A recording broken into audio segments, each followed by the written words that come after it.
வணக்கம். தேனி சமையலில் நம்ம இன்றைக்கி காலிஃப்ளவர் பொரியல் எப்படி செய்யலான்னு பார்க்கலாம். இதுக்கு ஒரு சின்ன காலிஃப்ளவர் எடுத்து அதை நல்லா க்ளீன் பண்ணி வச்சுருக்கேன். காலிஃப்ளவர் எப்படி க்ளீன் பண்ணணும் அப்படிங்கிறத நம்ம காலிஃப்ளவர் ரோஸ்ட் வீடியோவிலே பார்த்துருக்கோம். அதோட லிங்க் நான் டிஸ்கிரிப்ஷனில் கொடுத்துருக்கேன். நீங்கள் அதை ரெஃபர் பண்ணிக்கிடலாம். தாளிக்கிறதுக்கு தேவையான அளவு வெங்காயம், 5 பல் தேங்காய், 1 ஸ்பூன் சோம்பு, 1/2 ஸ்பூன் கசகசா.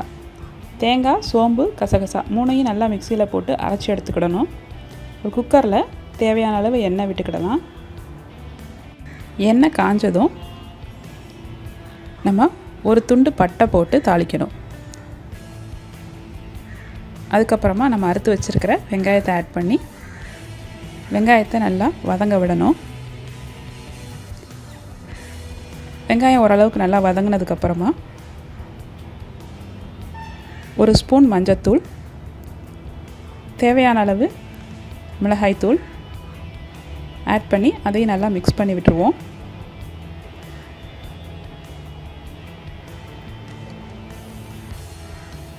இப்போ நம்ம க்ளீன் பண்ணி வச்சுருக்கிற காலிஃப்ளவரை ஆட் பண்ணிக்கலாம். ஆட் பண்ணி மசால் நல்லா காலிஃப்ளவரில் கோட் ஆகிற மாதிரி நல்லா நம்ம கிளறி விட்டுருவோம்.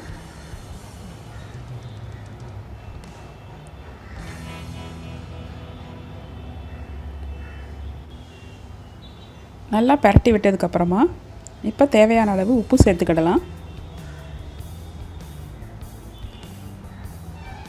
உப்பு சேர்த்ததுக்கப்புறம் மறுபடியும் அதை நல்லா பரட்டி விட்டுருவோம்.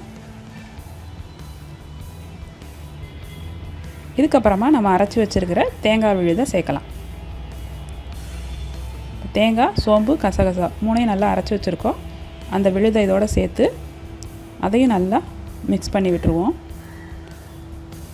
காலிஃப்ளவர் சீக்கிரமே வெந்துடும்.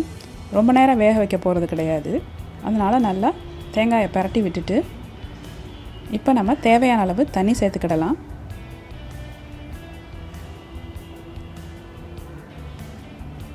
தண்ணி சேர்த்துட்டு கொஞ்ச நேரம் கொதிக்க விட்டுருவோம். அந்த கொதி வர நிலையில் நம்ம குக்கரை மூடி வச்சு ஒரு சத்தம் மட்டும் வேக விட்டால் போதும்.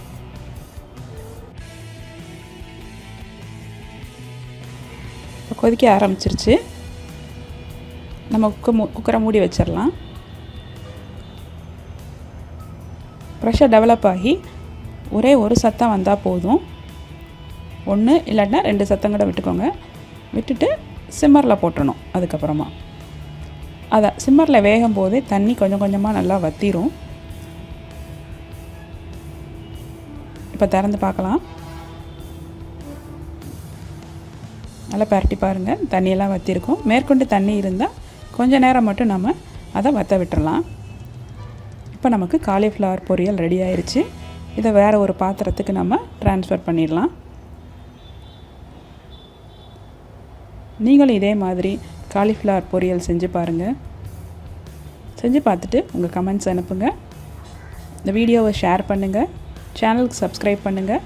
தேங்க்யூ.